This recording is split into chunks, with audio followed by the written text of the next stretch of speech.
Brad Powers. Brad, did you check out the F1 race on Sunday morning there?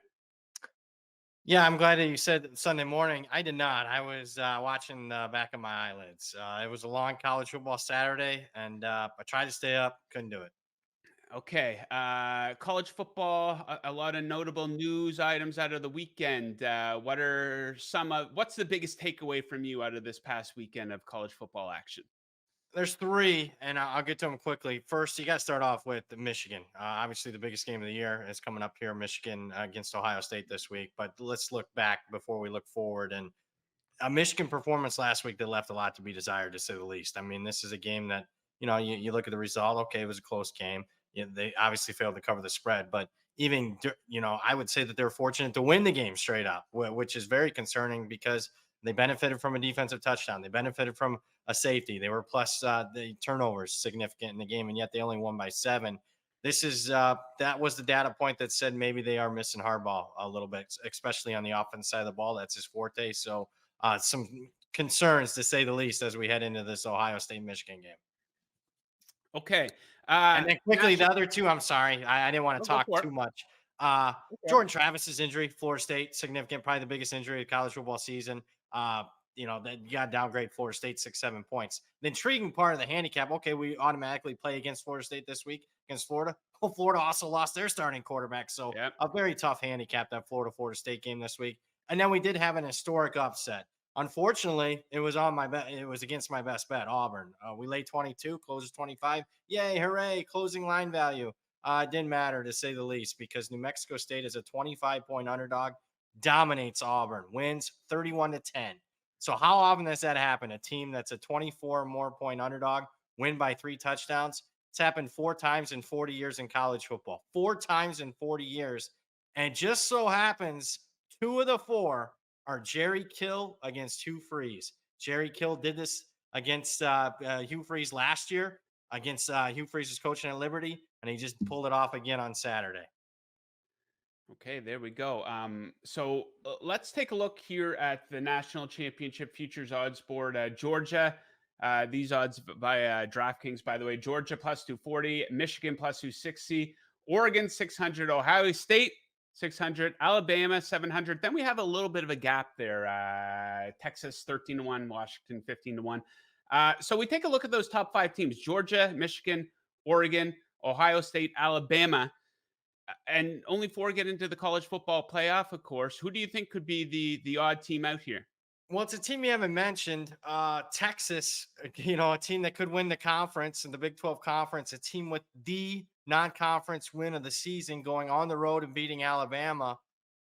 They could be the one left out of the mix here, provided Florida State still takes care of business without Jordan Travis and wins the ACC and is unbeaten. So that would be the team there. Now, out of the ones that you mentioned, obviously Ohio State, because they're an underdog this week on the road against Michigan, would be the most likely scenario there. Alabama still has to play Georgia. They're going to be about a 4 point underdog in that one. So, but let the odds tell you, though, if Alabama were to make the playoff, they'd be one of the favorites, because that would mean that they beat Georgia and they're the SEC champs. So that's why they're still way up in the mix there. Okay, before we get into your best bets, you have 3 of them. Let's revisit or talk about the NFL draft. We talked about this a couple weeks ago in terms of who's going to go first overall, who the best quarterback is. And over at DraftKings right now, we still have Caleb Williams as the favorite to go minus 400 right now. So a pretty big favorite to go first overall. And we're seeing some red flags from this guy down the stretch. USC is doing nothing but losing. Maybe some immaturity by him. He's skipping talking to the media after the game. He's crying after one game on the sideline. Won't kill him too much for that. Kind of unusual though. You hear about how he wants ownership equity stake in an NFL team, whoever drafts him. So comes off as a bit of a front runner, like a foregone conclusion to him that he's the best player and he's going to win the Heisman. Nope, that falls apart. Foregone conclusion that he's going to be the top pick in the NFL draft, minus 400 right now. But a lot of things can change between now and then. Drake May plus 275 behind him. It looks like it will be the Chicago Bears probably picking first overall, and they likely will start over from Justin Fields. But what do you make of those odds? Minus 400 there for Caleb Williams. I think it's horrific odds, minus 400. Can I bet the no? I mean, that's the only thing. I can't bet the no because that would be the bet to make there. I'm not sure if it's Drake May or somebody else that ends up rises up on the board.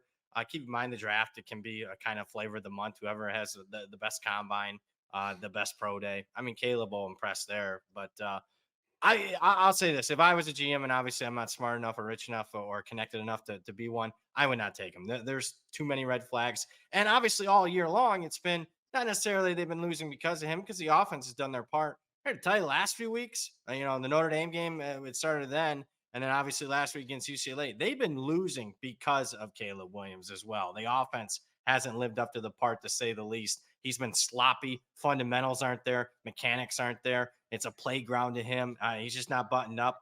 Hey, what worked, against Pac-12 defenses, that kind of style of play hasn't worked this year with the improvement of the conference, and it's definitely not going to work against NFL defenses next year.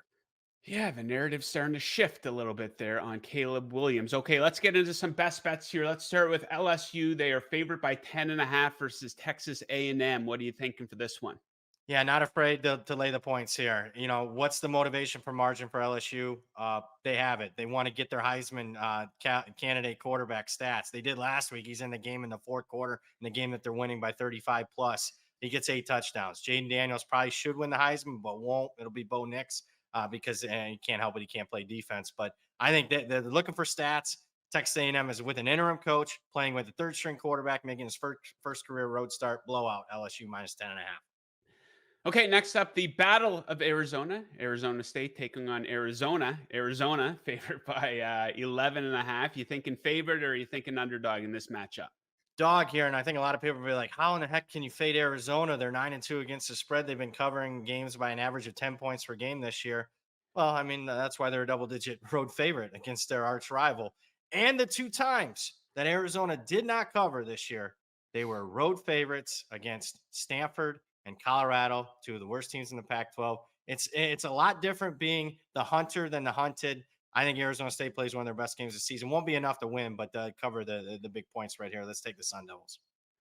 Okay, let us wrap with West Virginia. They are favored by 6.5, taking on Baylor. Who do you like here?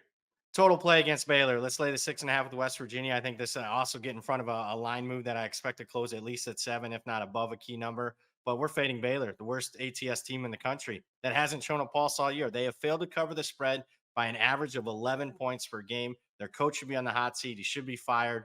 It looks like they've waved. You're looking for teams in the last couple weeks of the year that looks like they've waved the white flag. Baylor's one of them. Let's fade them here in West Virginia. Okay, there you have it.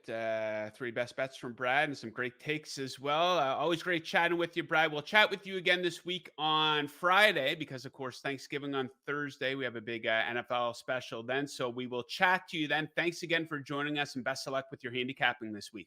Hey, happy Thanksgiving to you, Joe, Mick, and everybody watching.